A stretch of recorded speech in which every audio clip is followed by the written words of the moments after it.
Bueno.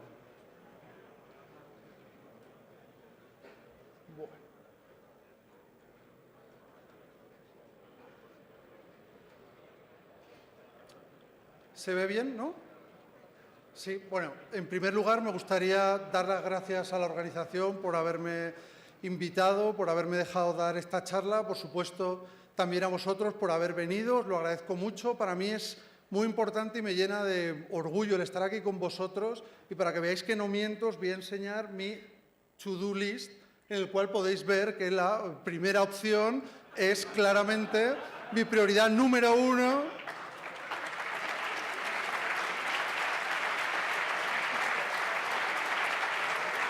Para que veáis que para mí significa mucho y estoy muy contento. Bueno, me presento un poco, me llamo Yago, probablemente muchas personas me conoceréis del blog Security by Default, los que no, ya tardáis en daros de alta y seguirnos. Además tengo una página web donde suelo colgar programas que desarrollo y pequeñas investigaciones, security-project.com. Como podéis ver, security es un poco la palabra que rige mi vida. Bueno. Me presento un poco a nivel profesional. ¿Qué he hecho? Pues he participado en el despliegue de la PKI del DNI electrónico con la Policía Nacional, proyecto bastante curioso. También diseñé un aplicativo para cifrar dispositivos móviles para una gran entidad bancaria. No puedo decir el nombre, pero sí diré que eran más raros que un oso verde. Bueno, ahí lo dejo.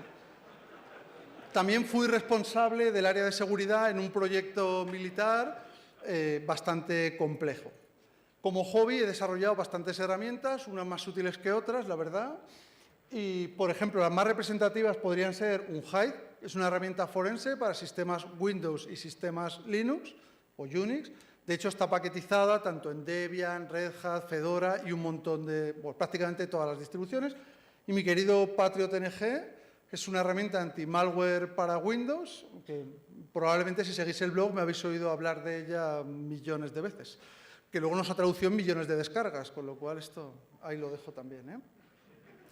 Bueno, yo entiendo que lo normal es empezar una charla diciendo de qué va esta charla. Pues yo lo voy a hacer al revés. Voy a decir de qué no va esta charla. Probablemente cuando habéis visto en el programa, anda, criptografía, lo primero que os ha venido a la cabeza es, ya verás qué tochos de fórmulas matemáticas, explicaciones sobre números primos, P, Q, ataques de colisión y un montón de cosas. Pues no, no voy a hablar de eso. Voy a hablar de criptografía aplicada, de cosas tangibles. De hecho, el espíritu de la charla se resume en una frase de Adil Samir, que, para el que no lo sepa, es la S de RSA, del inventor del algoritmo, que es básicamente lo que dice es que la criptografía rara vez se rompe si lo que normal es sobrepasarla.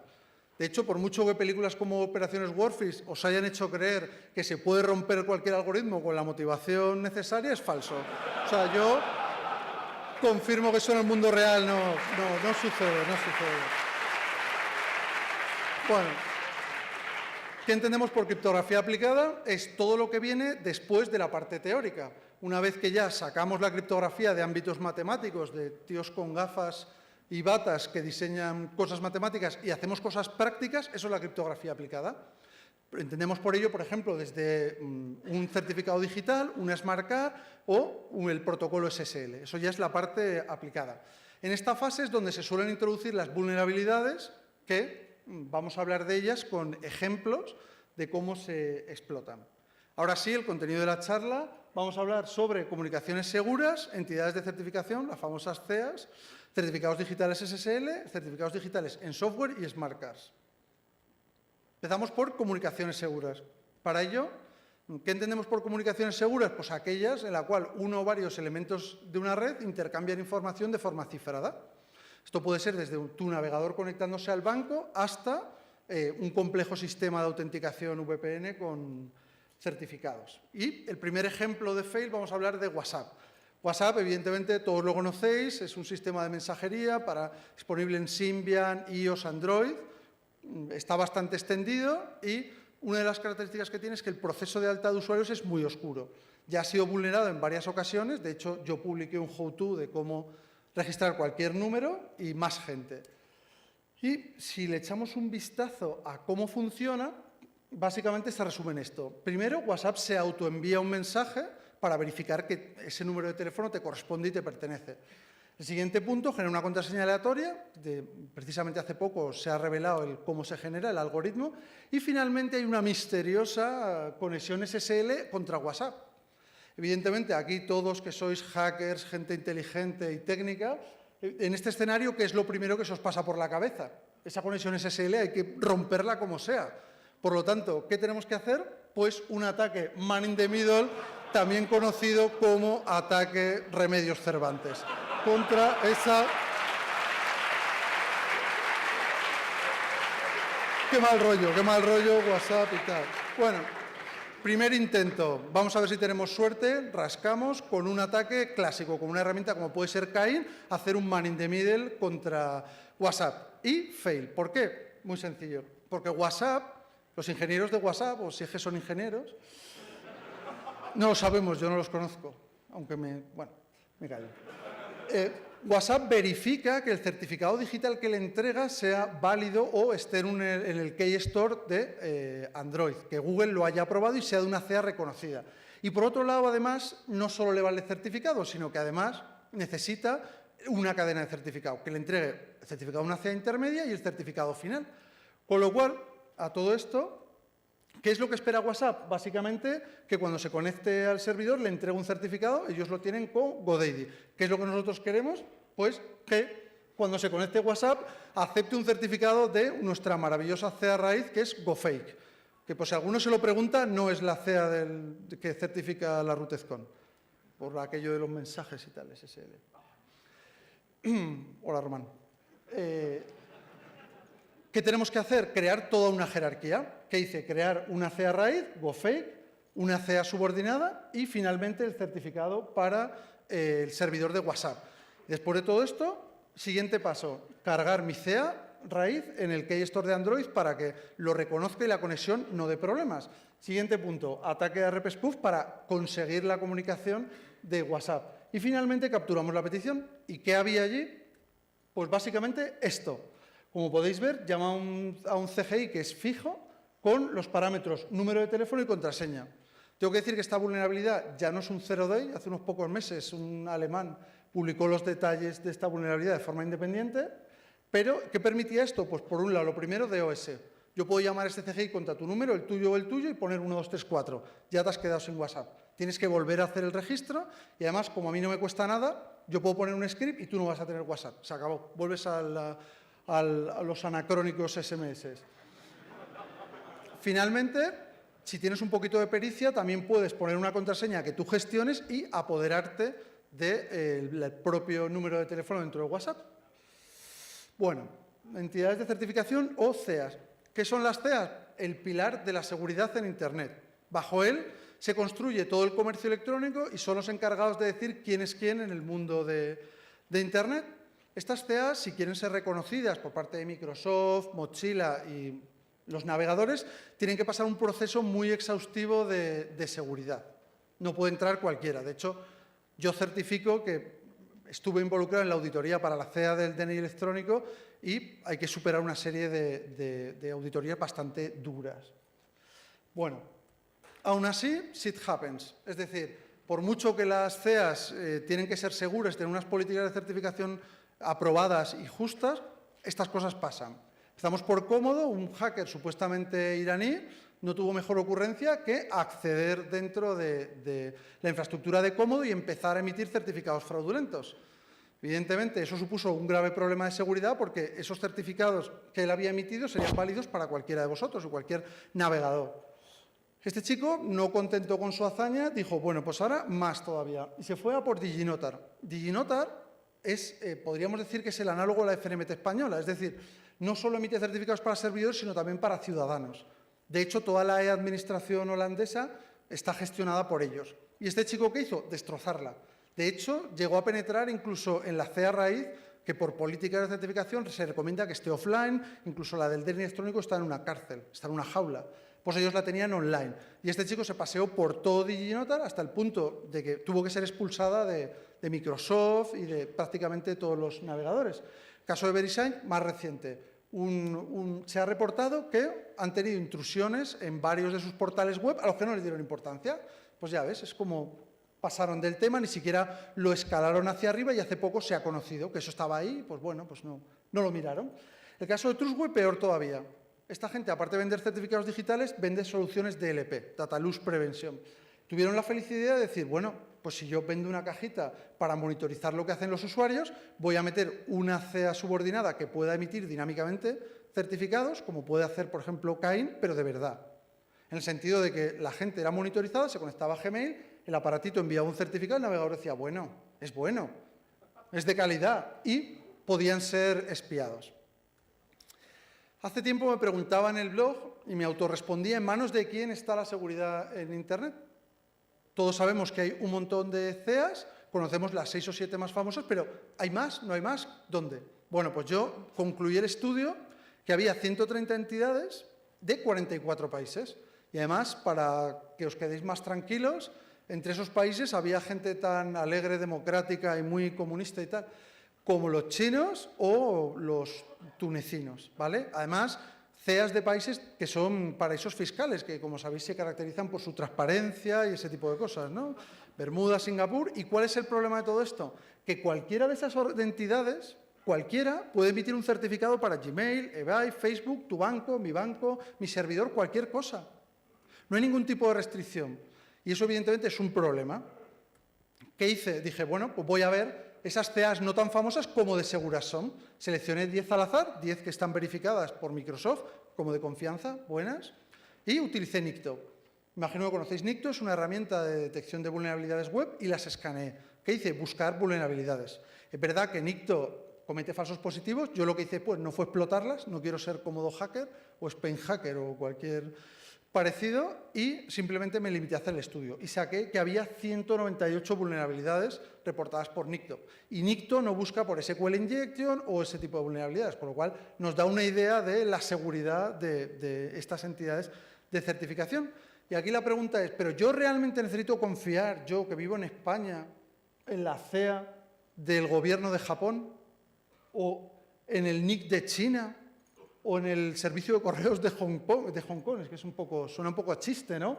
Gobierno de Estados Unidos o la autoridad de certificación de raíz del Estado venezolano. Y no solo son esas, hay muchos más ejemplos de entidades. Entonces, mi opinión es que no. Mi opinión es que una persona normal, como mucho, necesita 10 o 12 certificados de las CEAs en las cuales descansan la mayoría de certificados en Internet y aquellos de su país. Yo, para hacer la renta, necesito tener FNMT, etc, etc.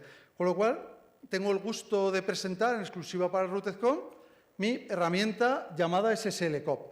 Como podéis ver, aparte de que me he currado bastante el diseño gráfico y esas cosas, recordad, no le pidáis consejo a vuestro primo de preescolar cuando vayáis a diseñar una interfaz gráfica. Pero bueno, como veis, está toda repartida por banderitas, muy fácil de reconocer, y lo que te permite es bloquear las entidades de certificación que pertenecen a esos países. Con lo cual, puedes hacer una criba y quedarte con un número de certificados bastante pequeño.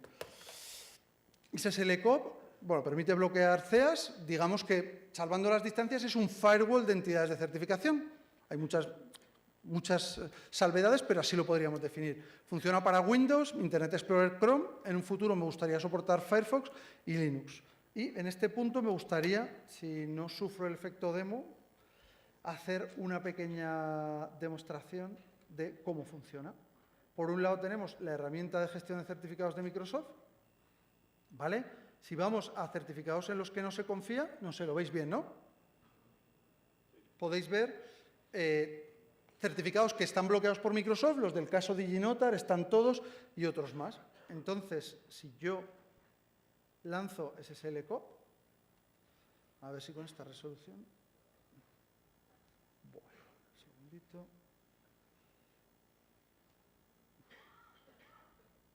Vale. Podéis ver que se pueden bloquear todas las entidades de certificación que yo quiera. Entonces, aquí incluso podéis sacar vuestra lista de odio y, por ejemplo, decimos, Francia a los guiñoles, ¿eh? Bloqueado, fuera, a tomar por saco, gabachos. ¿Alguien ha oído hablar de recortes Alemania y tal? Fuera los alemanes, a tomar por saco. Perdón, he dicho por saco. Por ejemplo, Portugal, sí, Cristiano Ronaldo no nos gusta. Y en general, todos los certificados que queráis. Si le damos a bloquear, ¿veis? Dice que Don, que ya lo ha hecho. Y si ahora miramos aquí en el Keystore, lo refresco, veis que han aparecido un montón más de certificados que mi herramienta lo que ha hecho es meterlos y bloquearlos. A partir de ahora, cada vez que se presente un certificado de esas CAs que nunca teóricamente tendrías que encontrar, porque la CA de Japón, pues no sé, para comer sushi no hace falta, con lo cual, bueno, seguimos. Bien, vamos a hablar de certificados SSL. A estas alturas y con un público tan técnico, tan potente y de tanto nivel como vosotros, me siento un poco estúpido el contando cómo funciona SSL, así que permitidme un pequeño overview. SSL funciona de la siguiente forma. Hay una serie de entidades de certificación, CEAs, las que hemos hablado antes, emiten un certificado para un dominio. Ese certificado se instala en un servidor y cuando llega un tío con su navegador, se presenta el certificado y se puede ver, se establece la seguridad, teóricamente. Y aquí vienen las dos grandes mentiras que se han perpetuado por los siglos de los siglos sobre SSL. Por un lado, que asegura la identidad de un sitio web fidedignamente, y por otro lado, que certifica la seguridad del contenido web. Y esto no es una cosa que yo diga, no, lo cuentan por ahí. No, señores. La web del Observatorio del INTECO, aparte de utilizar la palabra encriptación, que ya hace sangrar los ojos, supongo que becarios y tal, supongo, dice que una página es segura, esto es lo que le dicen al ciudadano, si goza de un certificado emitido por algún prestador de servicios de certificación como VeriSign, bla, bla, bla, y es a través de SSL. Pues esto, evidentemente, es una mentira. ¿Qué hay que hacer para conseguir un certificado digital?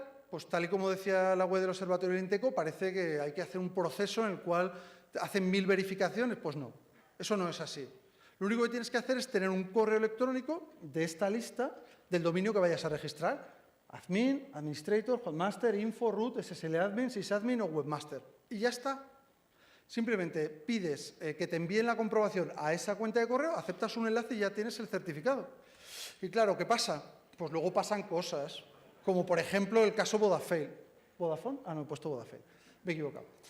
¿Qué es Vodafone? Vodafone es un ISP, un prestador de servicios de Internet, da conectividad DSL, da conectividad GSM y además, como parte de su paquete de servicios, tiene la posibilidad de tener un dominio @vodafone.es. ¿Qué pasa? Que nadie en Vodafone se percató que SSL Admin estaba disponible. Con lo cual, cualquiera alegremente se podía registrar esa cuenta. Yo lo hice. Sí, a partir de ahora podéis followarme en Twitter como @SSLadmin Vodafone. Bueno.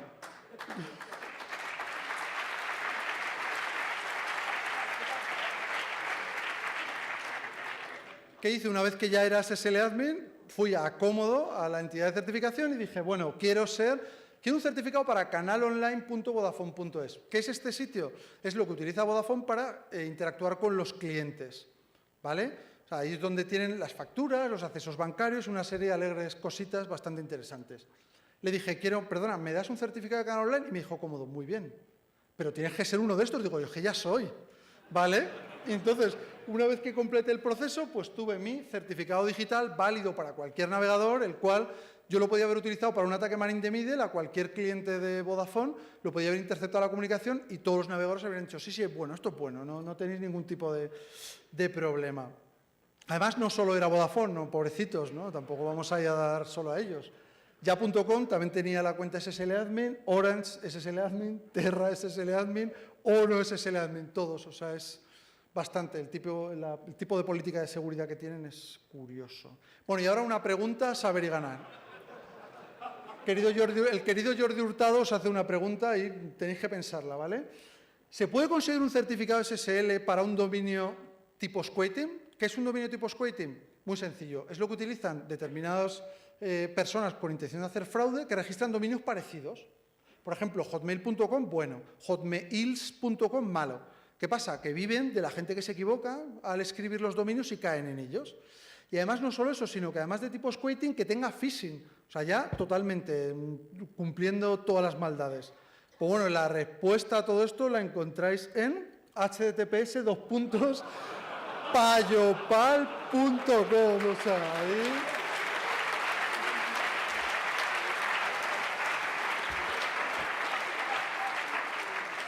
Como podéis ver, nadie, absolutamente nadie, cuando pedí ese certificado digital, se tomó la molestia de decir, oye, perdona, ese dominio canta un poco. No, nadie, cero.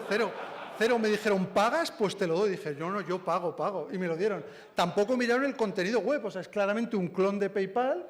Evidentemente lo hemos hecho con mucho cariño y mucho amor, no queremos hacer fraude, pero es que nadie miró el contenido de la web. Yo aquí podía haber puesto un troyano, podía haber puesto un clon de la página de PayPal y no pasó nada. Con lo cual, la segunda gran mentira del SSL se viene completamente abajo, de que certifica la seguridad de una página web. Como podéis ver, Chrome dice que el certificado es bueno, vemos el candadito de seguridad y me dice que sí, que todo muy bien, que está hecho por Rapid SSL y estupendo. De hecho, el dominio está activo, o sea, si tenéis un smartphone, un móvil, un portátil, lo podéis ver. Podéis ver que está activo y https payopal.net está disponible. Consideraciones finales. Ayer hubo un partido de fútbol, pues un símil de fútbol. Los certificados digitales están más sobrevalorados que Fernando Torres. O sea, así de claro. Para que os hagáis una idea. Son una falacia, intentan vender una seguridad que no ofrecen y hasta tal punto es el cachondeo que hay con esto de los certificados que ya las entidades de certificación han dicho, bueno, vamos a hacer otra cosa, vamos a emitir uno que de verdad, de los que ya hacemos una auditoría, certificaciones, etc. Y se llamaron de validación extendida, pero claro, esos valen $1000, los otros valen 10, que también al final llegas a un punto que dices, por $10, ¿qué quieres? Tampoco le puedes pedir demasiado, ¿no? En fin.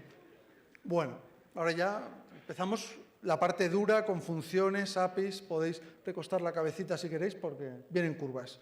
Certificados digitales en software. Los certificados digitales en software son aquellos certificados en los cuales la clave privada se crea y se protege por software, ya sea un sistema operativo o ya sea un cliente de correo electrónico. Este tipo de certificados suelen ser personales, por ejemplo, los que emite la FNMT para poder hacer la renta o certificados para correo seguro SMIME.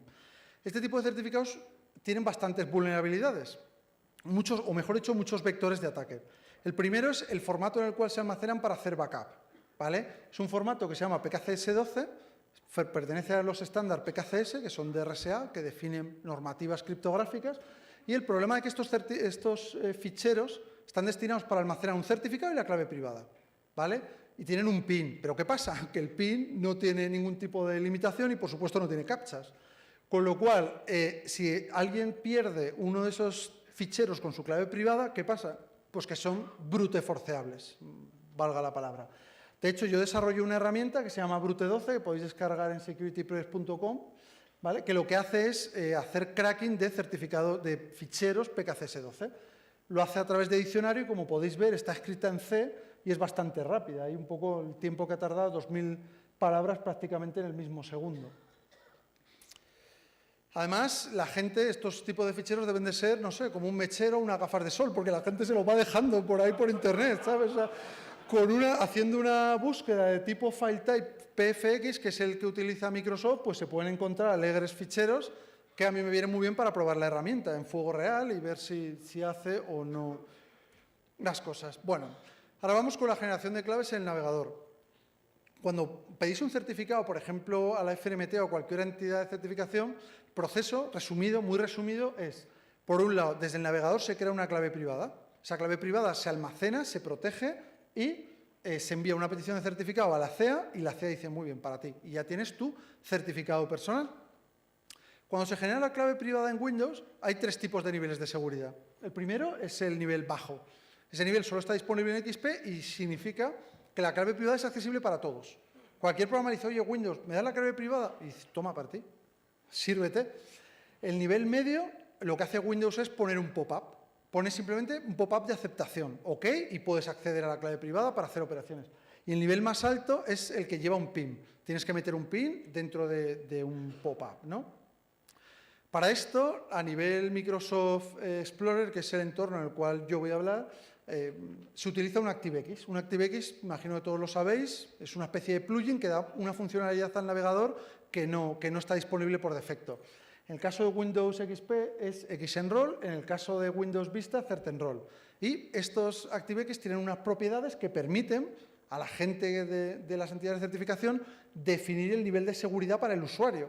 En este caso, con put gen key flags en el caso de Windows XP y put key protection en el caso de Windows 7.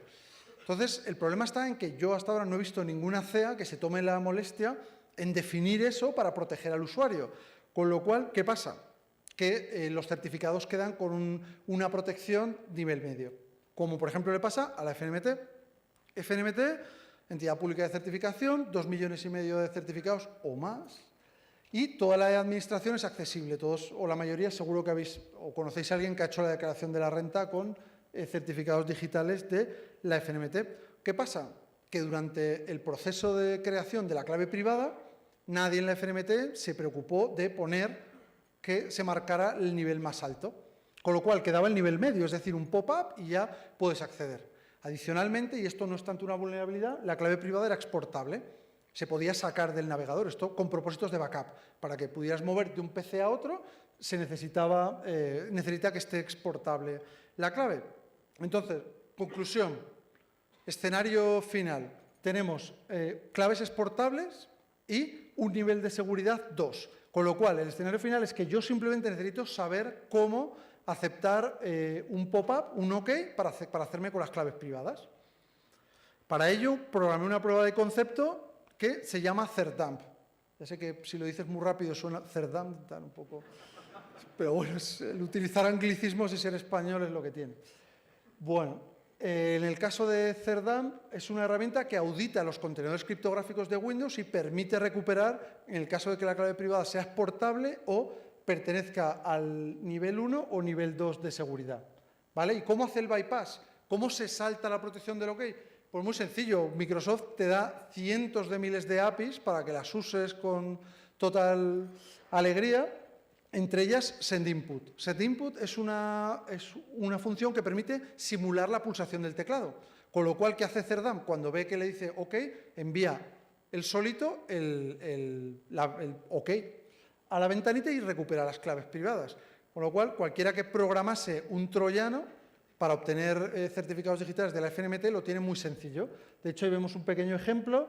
Ha escaneado mi contenedor criptográfico, ha encontrado los certificados de ficheros y mi certificado de la FNMT, el cual lo ha recuperado. Ha extraído la clave privada. ¿Por qué? Porque Windows le ha dicho, ¿lo quieres usar? OK. Y él solito ha dicho, send input.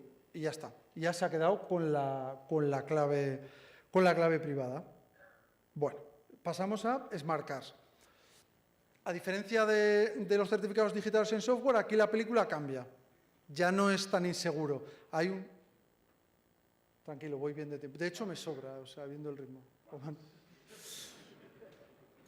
Bueno, ya que me han sacado el warning, tarjeta amarilla, ya, si fuera Pepe... Bueno, el tema de... ¿Dónde estaba? Sí. Smart Cards. Vale, las Smart Cards, ¿qué pasa? Aquí todo es a través de un chip.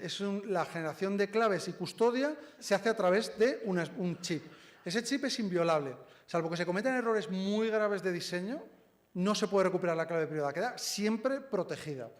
¿Vale? Además, las claves privadas no son exportables y se necesita un PIN para poder hacer uso de la clave privada.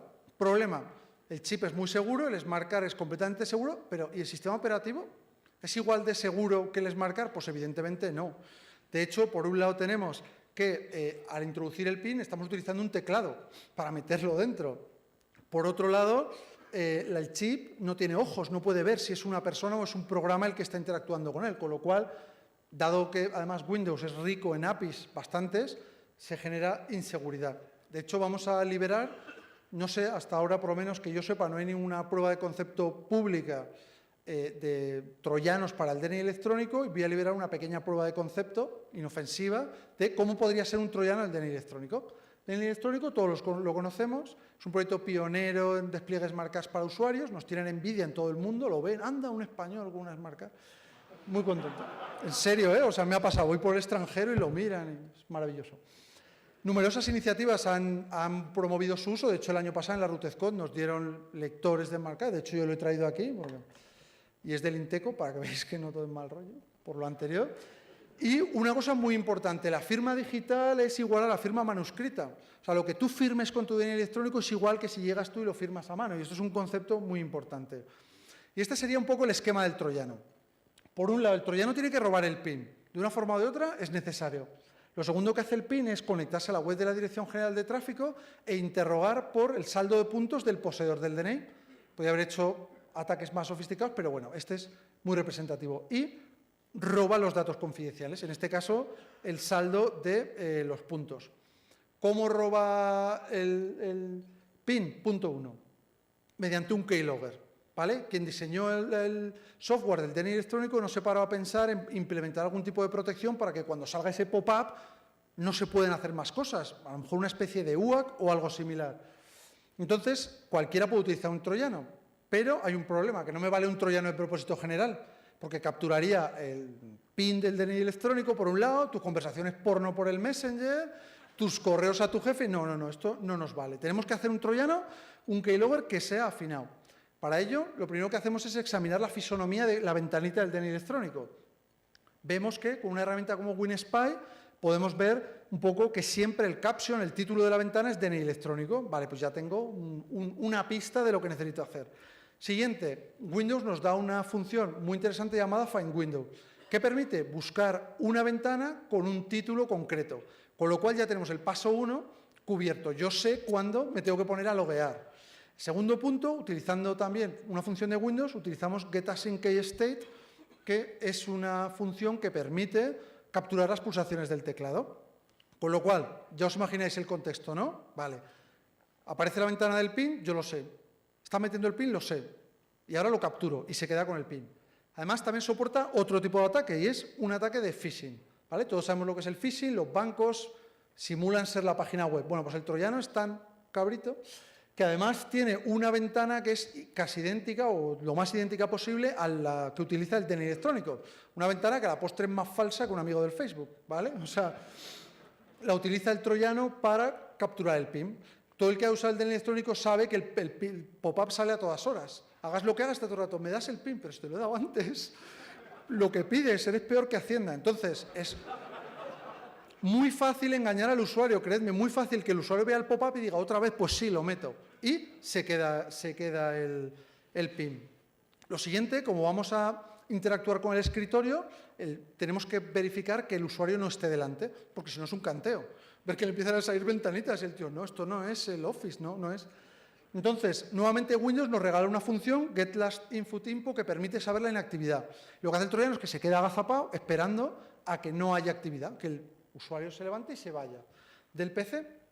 Entonces, por otro lado, lanza un hilo. Todos sabemos lo que es un hilo, un thread. Y ese hilo lo que hace es buscar otra vez la ventana, pero en este caso para utilizar sendInput y enviarle el PIN. Se queda a la espera. A partir de ahora, cuando salga una ventana del DNI, la relleno yo.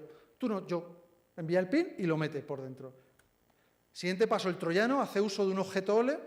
Por si no lo sabéis, un objeto OLE.com es una tecnología de Microsoft que se utiliza para extender la funcionalidad de los programas y que se puedan manejar por software. Muy típico en Office, por ejemplo, utilizar el objeto OLE de Excel para cargar una tabla y hacer un dato. Todo eso a nivel Visual Basic, C++ o cualquier lenguaje. Explorer tiene un método, Internet Explorer Application, que permite navegar, como si estuvieras tú delante del navegador, pero hacerlo por software. Entonces se conecta a la DGT y obtiene los pines, porque cuando salga el pop-up, ¿qué pasa?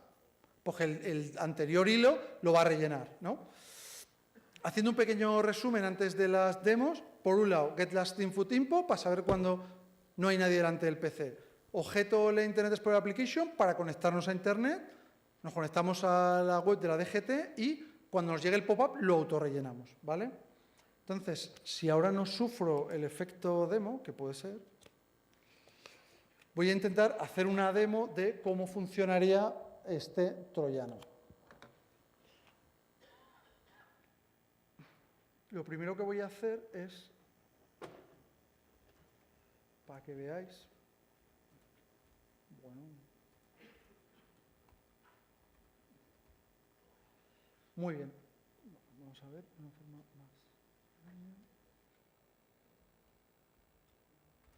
Vale. El ejemplo 1 que hace es una demostración de Find Window, ¿vale? De la función. Lo que hace es esperar a que salga una ventana de WordPad, ¿vale? O sea, para que veáis, ahora mismo está ahí esperando y el momento en el que yo lanzo un WordPad, veis que el troyano, bueno, perdón, el ejemplo ha dicho, soy capaz de detectarlo, con lo cual se ve un poco el funcionamiento de Find Window.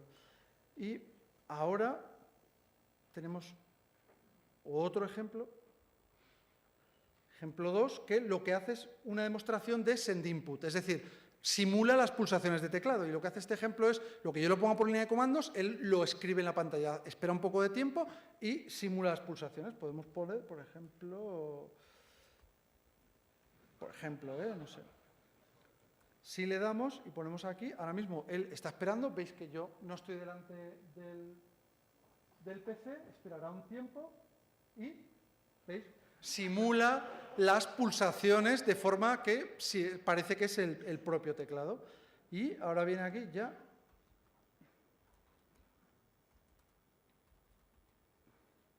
Vamos a hacer la demo, cruzar todos los dedos, los que sois cristianos, rezad y ese tipo de cosas.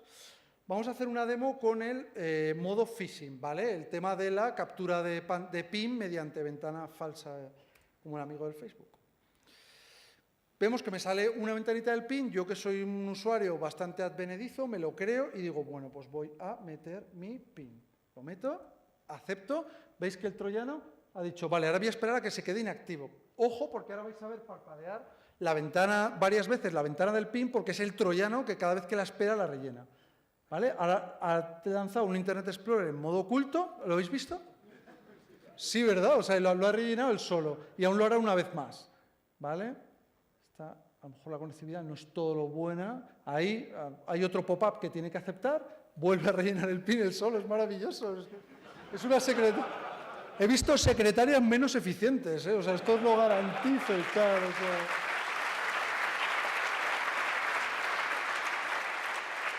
Ahora está navegando por la web de la DGT y el saldo de mis puntos es 12. Como veis, él solito se ha conectado a la web de la DGT, ha preguntado por mis puntos y los ha presentado a todos vosotros. Y ya un poquito por cerrar, para que Román no me siga haciendo gestos.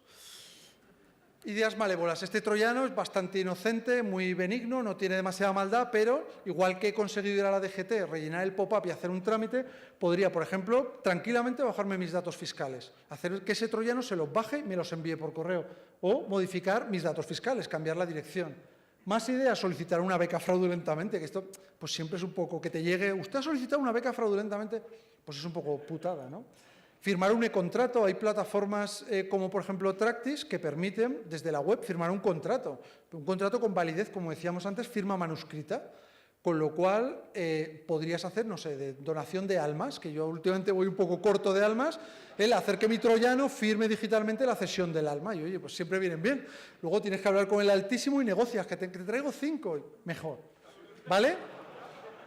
O acceder a la banca online y hacer operaciones. Esto ya sería más sofisticado, ir a una web como la de Caja Madrid o, bueno, a la Bankia y, pues, descargar, hacer una transacción o lo que vosotros queráis. Entonces, en principio, ¿dudas? Ahí hay una.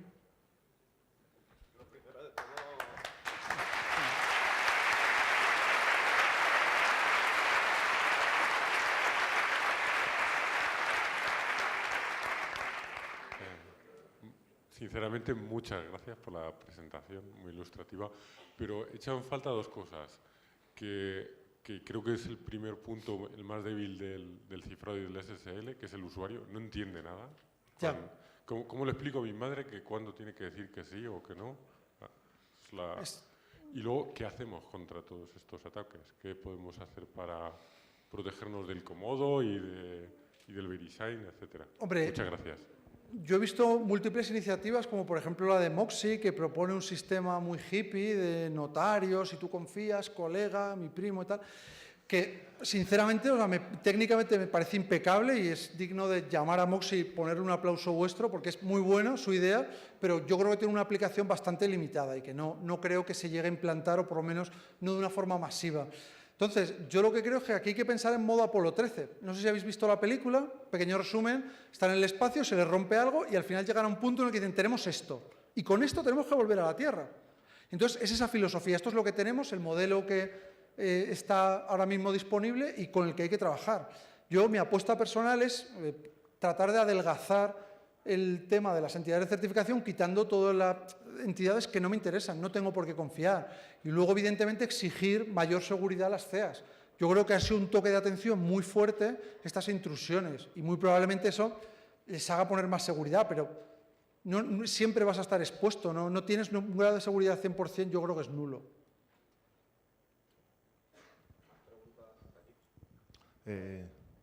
Yago, impresionante la charla. ¿Dónde estás? No te veo. Manifiéstate. Ahí, vale.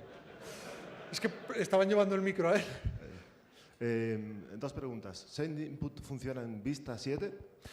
Yo lo he probado CERDAMP, la herramienta de auditoría de contenidos criptográficos, y a mí me ha funcionado perfectamente. O sea, por lo menos el troyano es verdad que no lo he desarrollado o no lo he probado en Windows 7, pero la otra herramienta sí. Y cada vez que aparece un pop-up pidiendo acceder a la clave privada, lo autoacepta. Eso te lo confirmo y te lo garantizo.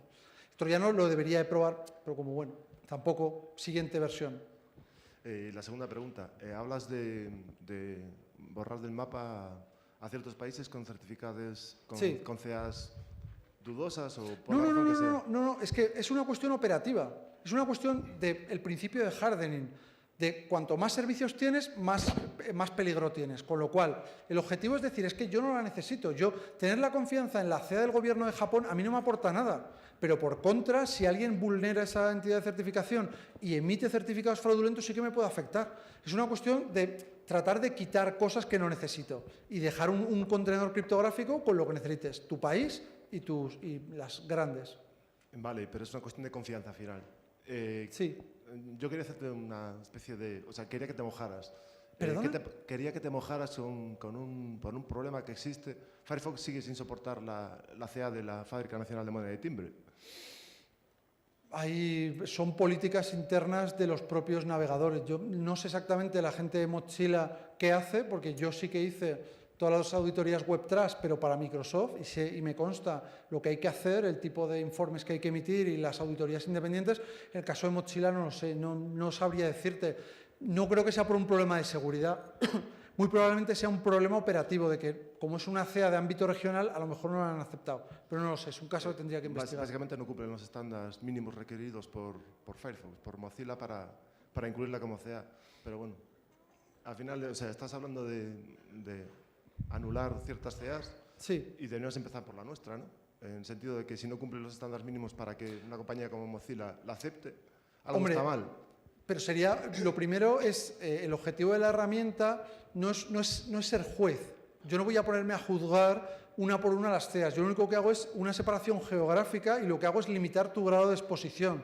El caso de la FNMT, yo creo que al final, como es una CEA muy necesaria, porque toda la administración se basa en ella, resultaría complejo el eliminarla. En cualquier caso, yo te digo una cosa, la gente de Mozilla me merece todos los respetos, pero si la ha aceptado Microsoft, lo que sí que te puedo garantizar es que un nivel mínimo de seguridad y unos criterios de seguridad tiene. O sea, eso me consta, que nadie puede meter una CEA. Yo no llamo y digo, oye, GoFake, ¿me la metes? Y me dice Microsoft, sí, para adentro. No. O sea, créeme que ahí el conflicto que hayan tenido me gustaría conocerlo, pero no sabría decirte. Gracias. A ti. No te oigo. Pero puedes subir conmigo, Raúl, así ensayas para la tuya. Es que sabe que es una pregunta difícil y me está haciendo un favor. SSLCO versión 1, sí. Me ha parecido ver que no es muy útil, ¿no? Porque estamos todos muy ocupados con mucho tiempo y hay muchos países. Ajá. Cuando un botón que diga seleccionar todas. Fuera todas. Sí, estoy de acuerdo. Sí, probablemente sí, hombre, también es un poco el primer diseño, el primer borrador, y yo sé que atenta contra el buen gusto de los diseñadores gráficos, que ya se habrán arrancado los ojos, pero piensa que es una versión 1.0 y tomo el guante y probablemente cuando lo presente en el blog me gustaría que esté más adecentado. Pero bueno, sí, como prueba de concepto yo creo que es interesante y sobre todo es útil, ¿no? Eso sí que me das la razón.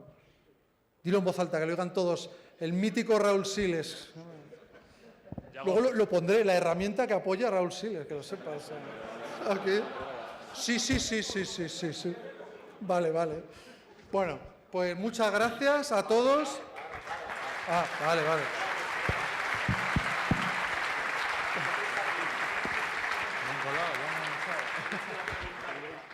Perdón, pero lo del follow sí, ¿eh? O sea... No, espera, que lo vuelvo a decir después, para que lo veáis. Yo tengo dos preguntas. Una es, ¿qué opinas de que cuando te conectas a una página web con un certificado autofirmado, por ejemplo, te aparezca un aviso de seguridad súper escandaloso, que hay que dar 50 pasos para poder entrar, y en cambio cuando entras con la conexión en abierto, sin ningún tipo de cifrado, no te dice nada? Hombre, yo creo que eso es necesario por el modelo estándar actual de PKI, donde se supone que tú cuando vas a HTTPS le deberías de exigir la capacidad de que la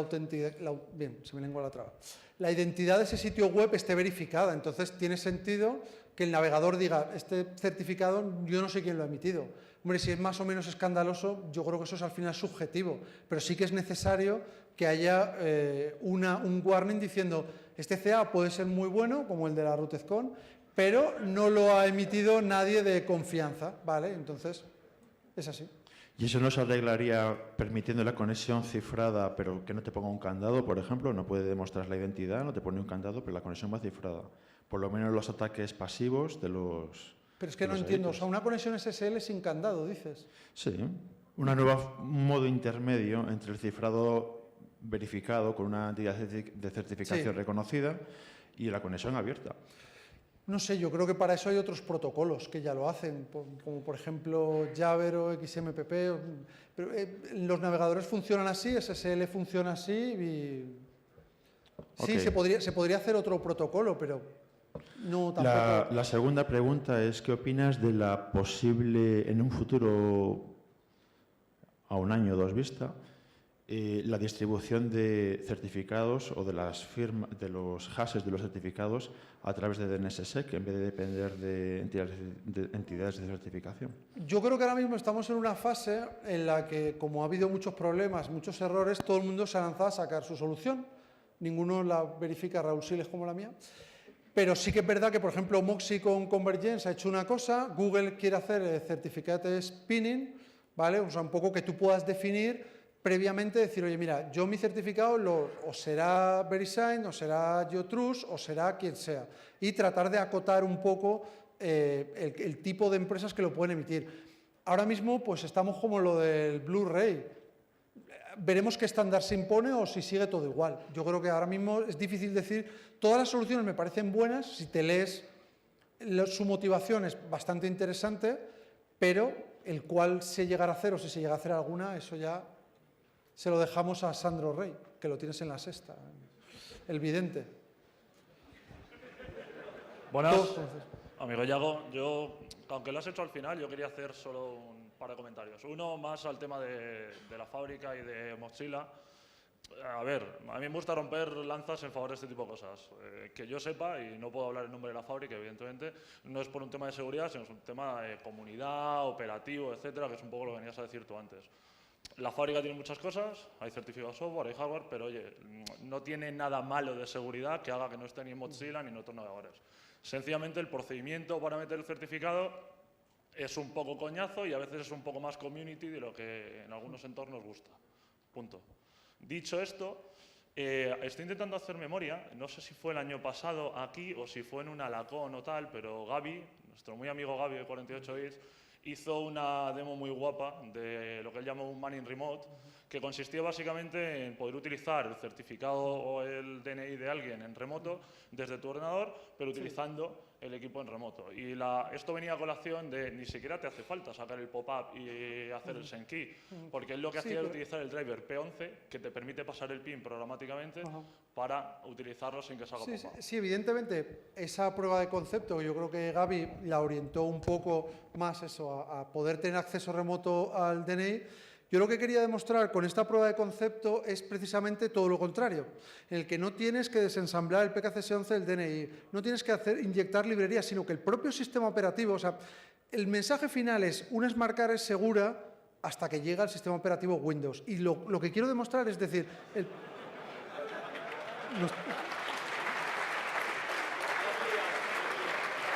Eso le pasa a Chema por no haber venido, o sea...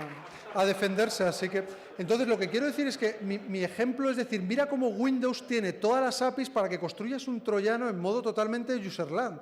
No necesitas cargar un driver, no necesitas meter un troyano, no, cero. Simplemente Windows te da la manita y te va llevando para que hagas el propio troyano. Y esa es la prueba de concepto, lo que te da más funcionalidad, porque lo que hizo Gaby muy probablemente sí que es dependiente a nivel de programación, a nivel de todos los entornos.